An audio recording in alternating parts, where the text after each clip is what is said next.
ስለዚህ ኢትዮጵያን ሳይዟን አየን። ከአፍሪካ ምን ያህል ፐርሰንቱን ትይዛለች፣ በደረጃ ስንተኛ ነች የሚለውን አየን።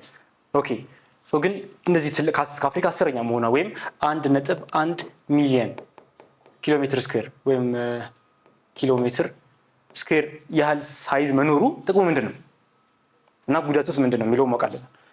የመጀመሪያው ትልቁ ጥቅሙ ምንድነው? ሰፊ የሆነ መሬት ሲኖር ኦብቪየስሊ ሰፊ የሆነ አግሮ ኢኮሎጂካል ዞን ነው ማለት ነው። ሰፊ ለእርሻ ለኑሮ ወይም የተለያየ ነገሮችን ለመስራት የሚያመች ሰፊ የሆነ አግሮ ኢኮሎጂካል ዞን። እሺ ሌላኛው ሰፊ የሆነ አረብል ላንድ አለ ወይም ሊሰራበት የሚችል ሊታረስ የሚችል አረብል ላንድ ማለት ሊሰራበት የሚችል ላንድ ነው። ሌላኛው ቫራይቲ ኦፍ ሚነራል ሪሶርስስ ሰፊ መሬት ካለ ከመሬት በታች ያለን ሳይዝ እንደዛው ሰፊ ነው ማለት ነው። ያለው መሬት በታች ያለው ያው ሰፊ ነው። መሬቱ ሲሰፋ አንደርግራውንድ ሪሶርሳችንን በጣም ይሰፋል። ስለዚህ ብዙ ሚነራል ሪሶርስ እንድናገኝ ምክንያት ይሆነናል። ሌላኛው ኢትኒክ ግሩፕስ ብዙ ኢትኒክ ግሩፕ ሊኖር እንችላለን። ለምሳሌ ከ80 በላይ አንዳንድ 90 ይላሉ። ሰፊ የኢትኒክ ግሩፕ ዳይቨርሲቲ ብዙ አለ። ከተለያየ ህዝብ ብዙ ባህል ብዙ እውቀት ማግኘት ይቻላል። ሰፊ አገር የመኖሩ ጥቅም እነዚህ ናቸው። ኢኮኖሚካሊ በጣም ጠቃሚ ነው። አግሮ ኢኮሎጂካል ዞን አረብል ላንድ እና ሪሶርስ ደረጃ ከዛ ደግሞ እንደ ባህል እንደ ህዝብ ደግሞ ለማደግ ዳይቨርሲቲ በጣም አስፈላጊ ነገር ነው። ኢትኒክ ግሩፕ ሰፊ ኢትኒክ ግሩፕ እንዲኖረን አስችሏል። ሰፊ መሬት መኖሩ ኦኬ ግን that's not all ሁልጊዜም ጉዳት አለው። ጥቅም ካለው የሆነ ጉዳት ደግሞ መኖር መቻል አለበት።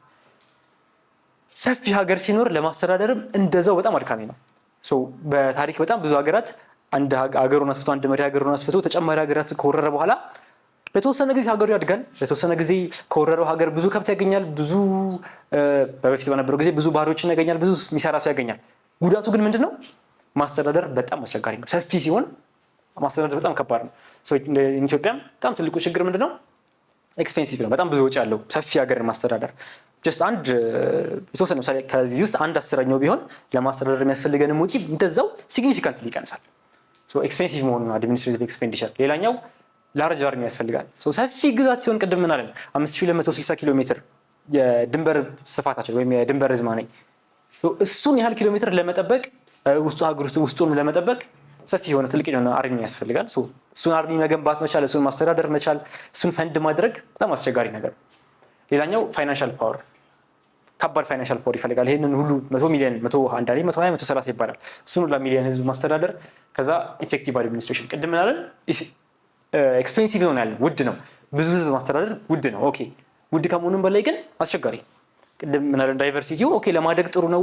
ዳይቨርሲቲ ከተለያየ ህዝብ የተለያየ ባህል ይኖራል። በሱስ በሚኖረው ሲንተሲስ አዲስ ነገር ይፈጠራል እና that's an advantage። ግን ይሄን ሁሉ ህዝብ ማስተዳደር ደግሞ ከባድ ነው። የሁሉ ህዝብ ቅሬታ ይኖራል። ከ80 ብሔረሰብ ውስጥ የሚነሱ ብዙ ጥያቄዎች ይኖራሉ። እነሱን ሃንድል ማድረግ 1 እና 2 ቢሆኑ በጣም ቀላል ይሆን ነበር። ሲበዙ ግን አድቫንቴጅ እንደመሆኑም ግን ደግሞ በጣም ቻሌንጅ ነው። ኦኬ this is the advantage and disadvantage of size። so far ያየናቸው ነገሮች ሎኬሽኑን አየን ኢትዮጵያን። ከዛ ኢትዮጵያን ደግሞ ሳይዟን አየን ምን ታክላለች እና ደግሞ አድቫንቴጅ እና ዲስአድቫንቴጅ። ከሱ መቀጠል የሚመጣው ሼፕ ነው። የዩኒት ሰብ ቻፕተር ውስጥ የመጨረሻው ፖይንት ይሄ ሼፕ ኢትዮጵያ ቅርጿ ምን አይነት ነው? የሀገራት ቅርጽ ምን አይነት ሊሆን ይችላል? it could be compact, it could be elongated እና it could be truncated። ምን ማለት ነው? ኮምፓክት ማለት አንድ ክብ ውስጥ ብናስገባው የሀገሪቱን ማፕ ኖሮ ክብ ውስጥ ብናስገባው ሶሊድ ነው ወይም እዛ ክብ ውስጥ ፊት ያደርጋል፣ ብዙ ወጣ ገባ የለውም እያለ ነው። ኮምፓክት ማለት አንድ ነገር ምንድን ነው? ኮምፓክት ነው ከተባለ ሶሊድ ነው ወይም ጥብቅ ያለ ድፍን ነው ማለት ነው። ድፍን የሀገር ቅርጽ አለ። ኢሎንጌትድ ደግሞ በጣም ረጅም ቀጭን ረጅም ኢሎንጌትድ ሎንግ የሆነ የሀገራት ቅርጽ አለ። ሌላኛው ትራንኬትድ። እንደ ጂኦግራፊ ሁለት የሀገራትን ቅርጽ በሁለት ነው የሚከፍለው፣ ኮምፓክት እና ኢሎንጌትድ ብሎ። መጽሐፋቸው ግን ፎር ሰም ሪዝን ትራንኬትድን ማካተት ፈልጓል። ምንድነው ትራንኬትድ ማለት? አንድ ሀገር ድፍን ቅርጽ ይኖረውና ከመሀሉ ግን የሚወጣ ወይም የጎደለ የሚመስል ሞስትሊ ዲዩ ቱ ሰም ናቹራል ዲዛስተር ማለት በረጅም ዓመት የነበረ በኢንዶጂኒክ ፎርስስ የተፈጠረ የሆነ የጎደለ አካል ወይም የወጣ ላንድ ፎርም ይኖራል። እሱ ያጎደለው ላንድ ፎርም እሱን ለማለት ነው ትራንኬትድ። ኮምፓክት ስንል ድፍን እያለ ነው። ትራንኬትድ ስንል ደግሞ ጎዶሎ እንደማለት ነው። ኢሎንጌትድ ደግሞ ረጅም። በምሳሌ ስናያቸው ለምሳሌ እነዚህ የአውሮፓ ሀገራት ናቸው። ኮምፓክት የሚመስሉ ወይም ለክብነት የቀረቡ ሀገራት የትኞቹ ናቸው? ለምሳሌ እዚህ ጋር ፖላንድ ሞር ኦር ለስ ከበብ ያለች ሀገር ነች። እዚህ ጋር መቄዶኒያ አለ፣ አሁን ሰሜን መቄዶኒያ ተብሏል። ጀርመኒ ኢትስ ኦኬ ኦልሞስት ወደ ክብነት የሚያደላ ነው። እነዚህ ኮምፓክት የምንላቸው ሀገራት ወይም ድፍን ሀገራት ናቸው። ኢሎንጌትድ ደግሞ ቀጭን ረጅም ሀገራት ለምሳሌ ኖርዌይ በጣም ረጅም ሀገር ነው። ቀጭን ነው፣ ረጅም ነው። እዚህ ጋር ተመሳሳይ ፖርቹጋል፣ ሌሎችም ሀገራት ይሄ ምስራቅ አውሮፓ ላይ ያለ ተገንጣይ ሀገር ነው። ትራንኬትድ ስንል ደግሞ ከውስጡ የጎደለ የሚመስል ሀገር እያለ ነው። ለምሳሌ ከሱ የትኛውን ማንሳት እንችላለን? ቫቲካን ኦልሞስት ደህና ነው፣ ግን ይሄኛው ፓርት የሆነ እንደዚህ አይነት ፓርት የጎደላለ። እንደዚህ አይነት የጎደሉትን ቅርጾችን ለማካተት ብሎ ነው ትራንኬትድ። ኢትስ ኖት ኤግዛክትሊ ሳይንቲፊክ፣ ግን ያው ኮምፓክት እና ኢሎንጌትድ ብሎ ተጨማሪ መጽሐፋቸው ስላካተተው ለማየት ያለ። ስለዚህ የሀገራት ቅርጽ ወይ ድፍን ይሆናል ወይ ረጅም ይሆናል ወይም ደግሞ ትራንኬትድ ይሆናል፣ የጎደለ የሚመስል ቅርጽ ያለው።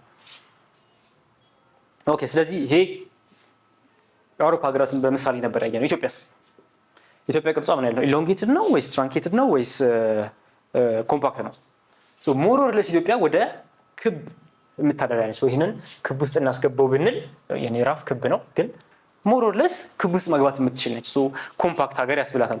ለዛ ምክንያቱ ምንድነው? ከኖርዝ ሳውዝ እስከ ኢስት ዌስት ያለው ዲስታንስ እኩል መሆኑ፣ ተመጣጣኝ መሆኑ፣ ከዚህ ጫፍ እስከዚህ ጫፍ ያለው ዲስታንስ እና ከዚህ ጫፍ እስከዚህ ጫፍ ያለው ዲስታንስ ተመጣጣኝ መሆኑ። ፐርፌክትሊ ክብ አይደለም፣ ማንም ፐርፌክትሊ ክብ ሀገር የለም፣ ግን ተመጣጣኝ ስለሆነ ኢትዮጵያን ሼፕዋን ኮምፓክት ማለት እንችላለን።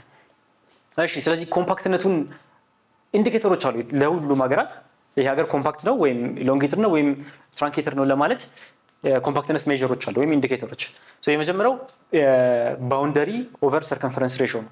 ባውንደሪ ኦቨር ሰርከምፈረንስ ማለት የኢትዮጵያ ባውንደሪ ምን ያህል ነው አለ ቅድም ስናይ፣ ፓርቶቹን ስናይ ከሶማሌ ጋር ይሄን ያህል ከጅቡቲ ጋር ይሄን ያህል ስንል 5260 ነበር በባውንደሪያችን ማለት ነው። 5260 ቢሲ ማለት ባውንደሪያችንን ከሰርከምፈረንሳችን ጋር ነው የሚያወራው። ሰርከምፈረንስ ደግሞ እንዴት ነው የሚሰራው? ታች ባውንደሪ ሰርከምፈረንስ እንዴት ነው የሚሰራው? የኢትዮጵያ ኤሪያ ስንት ነው? 1.1 ሚሊዮን። 1.1 ሚሊዮን ይሄ ሚሊዮን ነው ብለን እናስብ። ኤሪያ ሲሰራ ፓይ አር ስኩዌር ነው። 1.1 የመጣው በፓይ አንድ ቁጥር የሆነ አር የሆነ ራዲየስ ስኩዌር ሆኖ በፓይ ተካፍሎ ነው። በፓይ እናከፍለናል። ፓይ ማለት 3.14 ነው። ይሄ 1.1 ሚሊዮን በፓይ ሲካፈል ወይም በ3.14 ሲካፈል ወደ 352,000 ሳምቲንግ ገደማ ነው የመጣው። ቁጥሩ መጽሐፋችሁ ላይ ያለ። ከዛ በመቀጠል ይሄ ማለት አር ስኩዌር ነው። ይሄንን አንደር ስናደርገው የሚመጣልን ቁጥር አለ። እሱን የሚመጣላችሁን ቁጥር በምንድነው የምታካፍሉት? በባውንደሪ። ባውንደሪያችን 5260 ነው። 5260 ሲካፈል የዚህ ስኩዌር ሩት ነበር ስታመጡት የሚመጣው ቁጥር ምን ያህል ነው? ኮምፓክት ከሆነ ኮምፓክት ነው። ቁጥሩ ከዜሮ እስከ 1.5 ባለው ነው የሚውለው። ዜሮ ከኋላ በጣም ኢሎንጌትድ ነው እያለ ነው። ኤግዛክትሊ ዜሮ አይውልም፣ ግን ለዜሮ በቀረበ ቁጥር ይሄ ነገር ትራንኬትድ የሆነ ነው እንላለን። አንድ አካባቢ አንድን በቀረበ ቁጥር ደግሞ ሞር ወደ ኢትዮጵያ ወደ ክብነት የመጣ ነው እንላለን። የኢትዮጵያ 1.4 ነው የሚመጣው። 1.4 ነው የሚመጣው። 1.4 ብዙ አረቀም ከአንድ በሚለው ኢትዮጵያ ኮምፓክት ሼፕ እንላታለን። ወይም ምን ማለት ነው? 1.4 አንድ ማለት ከሰርክል በ41% ነው ዲቪዬት ያደረገው። ወይም አንድ ሰርክል ውስጥ ፊት ለማድረግ 41% ያህል ይቀረዋል ለማለት ነው። ዛትስ ኮምፓክት የሚያስብል ኤሪያ ማለት ነው። ሌላኛው ደግሞ ኤሪያ ባውንደሪ ነው። ኤሪያ ባውንደሪ ማለት ደግሞ እንዴት ነው መሰላችሁ? ኤቢ ኤሪያችን ኢትዮጵያ 1.1 ነው፣ 1.1 ሚሊዮን። ባውንደሪያችን ደግሞ ኢትዮጵያ 5260። ይህንን ስናካፍል የሚመጣልን ቁጥር ምን እያለ ነው? የኢትዮጵያ ድንበሯ ከስፋቷ አንጻር ምን ያህል ነው እያለ ነው። የኢትዮጵያ ድንበሯ ከስፋቷ አንጻር ምን ያህል ነው ስንል ለምሳሌ የኢትዮጵያ ኤሪያ አጠቃላይ 1.1 ሚሊዮኑ ሲካፈል ለባውንደሪዋ ለ5260 የሚመጣው 210 ነው። 210 ምን ማለት ነው? ስለዚህ ትርጉሙ ምን ማለት ነው? ቅድም 1.41 ሲመጣ ከአንድ ሰርክል 41% ዲቪዬት ያደርጋል። ወይም ከአንድ ሰርክል በ41% ነው የሚያፈነግጠው ከሰርክሉ ክበብ ውስጥ የሚወጣው። 210 ምን ማለት ነው? 210 ኪሎ ሜትር ሲመጣልን ኤሪያውን በባውንደሪ አካፍለን እሱ ምን ማለት ነው? የኢትዮጵያ ድንበር የኢትዮጵያ ኤሪያ ለ210 ወይም 1 ኪሎ ሜትር ድንበርን ብንጠብቅ 1 ኪሎ ሜትር ድንበርን ሴፍ ጋርድ ብናደርግ 210 ኪሎ ሜትር የሆነ ኢንላንድ ቴሪቶሪ ሴፍ እያደረግን ነው ማለት ነው።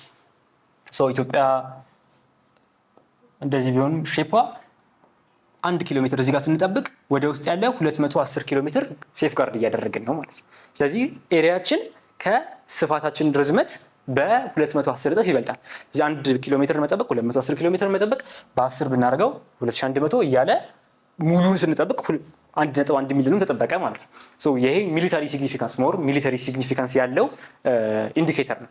ጥብቅ ሲሆን ያ ባነሰ ቁጥር ማለትም ትንሽ ኤሪያ ጠብቀን ሰፊ ግዛት 1 ኪሎ ሜትር ብቻ ሸፍነን ሰፊ ግዛት ሴፍ ጋርድ ማድረግ የምንችል ከሆነ ይሄ ለሚሊታሪ ሰርቪስ በጣም አሪፍ ነገር ነው። በትንሽ ኤፈርት ሰፊ ስራ መስራት ስለሚቻል ማለት ነው። ሶ ዳት ኢዝ ባውንደሪ ሰርከምፈረንስ ሬሾ ባውንደሪያችንን ኤሪያውን ኤሪያስ ባውንደሪ ሬሾ ኤሪያውን በባውንደሪ ስናካፍል የምናገኘው። ቀጣዩ ደግሞ አክቹዋል ኤሪያ ቨርሰስ ኤሪያ ኦፍ ኢንስክራይቢንግ ሰርክል። ይሄ ምን ማለት ነው? ኢትዮጵያ ትኖራለች ከዛ ይሄን ተጠቀም እዚህኛው ላይ ኢንስክራይብ የሚያደርገው ሰርክል ቢኖር ወይም በውስጡ ፊት ማድረግ የሚችል ሰርክል ምን ያህል ነው የሚለውን ሶ በውስጡ ምን ያህል ትልቅ የሆነ ሰርክል ፊት ማድረግ እንችላለን የሚለውን ሜዠርመንት የምናይበት ኢንዲኬተር ነው። ስለዚህ የኢትዮጵያ ቅርጿ ምን አይነት ነው አይደል? ኮምፓክት ነው አይደል? ኢሎንጌትድ አይደለም። ኢሎንጌትድ የምንለው ረዘም ያለ ሀገር ነው። ኢትዮጵያ ኮምፓክት ነው። ምን አይነት አድቫንቴጅ እና ዲስአድቫንቴጅ አለው? ጥብቅ ያለ መሆኑ ምሳሌ ኢኮኖሚክ ሲግኒፊካንስ አለው። ምን ማለት ነው? አንድን ነገር እዚህ ጋር ብናደርገው እዚህ ጋር አንድ ስራ ብንሰራ ወይም አንድ ኢንስቲትዩሽን እዚህ ጋር ቢከፈት ወይም አንድ ጦር እዚህ ጋር ቢሰፍር ሰፊ ኤሪያን ባንዴ ከቨር ማድረግ ይችላል። ግን ኮምፔሪት እንደዚህ ምናምን እንደዚህ አይነት ቅርጽ ያለው ሀገር የቱ ጋር ቢያደርግ ነው ሰፊ ሊያዳርስ የሚችለው? ለምሳሌ አንድ ፎርስ አንድ የሆኑ ወታደሮች እዚህ ጋር ሴትል ቢያደርጉ እነዚህ ወታደሮች እዚህ ጫፍም ያለውን ከቨር ለማድረግ እዚህ ጫፍ ያለውን ከቨር ለማድረግ በጣም ሰፊ ዲስታንስ ያለው እዚህ ጋር ያለውን ከቨር ለማድረግ ደግሞ ትንሽ ነው። ሶ ተመጣጣኝ የሆነ ቦታ ማግኘትን አስቸጋሪ ነው። ግን ኮምፓክት የሆነ ሀገር ላይ ሲሆን አንድ ነገር ካለ ለሁሉም ሞር ኦር ለስ ተመጣጣኝ የሆነ ዲስታንስ አለው። ሶ እዚህ ጋር ለምሳሌ ተቋማትን መክፈት ሊሆን ይችላል። አንድ ሆስፒታል ሲገነባ አንድ ዞን ቢኖር የዞኑን ሼፕ ኮንሲደር ይደረጋል ቅርጹ። ሶ ኮምፓክት ከሆነ መሀል ላይ ብንገነባው እዛ ዞን ውስጥ ያለን ሆስፒታል ከዞኑ ጥግና ጥግ ጠረፍ ላይ የሚመጣው ሰዎች ያንን ሆስፒታል በቀላሉ መጠቀም ይችላሉ። እንደዚህ ኢሎንጌትድ ሼፕ ከሆነ ግን ከዚህ የሚመጣው ሰውዬ በጣም ብዙ ኪሎ ሜትር ተጉዞ ነው፣ ከዚህ የሚመጣው ግን ቅርቡ ነው። ሶ ይሄንን ኮንሲደር በማድረግ በተቻለ መጠን ሼፕን ኮንሲደር ያደረገ የዲሲዥኖች ለመውሰድ ይሞከራል። ሶ ምን አየን በዚህ ቻፕተር? ኢትዮጵያን ሳይዟን አየን፣ መጀመሪያ ኢትዮጵያን ሎኬሽን አየን፣ ከዛ ሳይዝ አየን፣ ከዛ ቅርጿን አየን። ሶ ሎኬሽኗ ምንድነው አለን? ከሪላቲቭ ሎኬሽን በቪሲኒቲ እና በስትራቴጂክ ተብሎ ይወሰናል። ከኤርትራ ከኬንያ ከነሱ ሀገራት ጋር ያላትን ሎኬሽን አየን፣ አንጻራዊ ሎኬሽን። ከዛ ደግሞ አብሶሉት ሎኬሽን ከሜሪዲያን እና ከኢኩዌተር በላቲቲዩድ እና በሎንጊቲዩድ መስመሮች ከፍለን የቱ ጋር ያለችው የሚለውን ከ3 ዲግሪ እስከ 15 ዲግሪ ከጎን ደግሞ ከ33 እስከ 48 ዲግሪ ያለውን ኤሪያ እንደምትይዝ። ከዛ በመቀጠል ሲግኒፊካንስ ኦፍ ዘ ካንትሪ ሼፕ የካንትሪው የሀገር ሼፕ እንደዚህ መሆኑ ኮምፓክት መሆኑ ምን ጥቅም ምን ጉዳት አለው የሚለውን። ከዛ በመቀጠል ኤክስፕሌንድ ኮምፔርድ ኤንድ ኤክስፕሌንድ ዘ ሳይዝ ሳይዟ ምን ያህል ነው እና ምን ጥቅም አለው አድቫንቴጅ እና ዲስአድቫንቴጅ ብለን አይተናል። ከዛ በመቀጠል 1.3 ላይ ጂኦግራፊካል ሂስትሪ ኦፍ ኢትዮጵያ በሚለው ቶፒክ እንገናኛለን። until then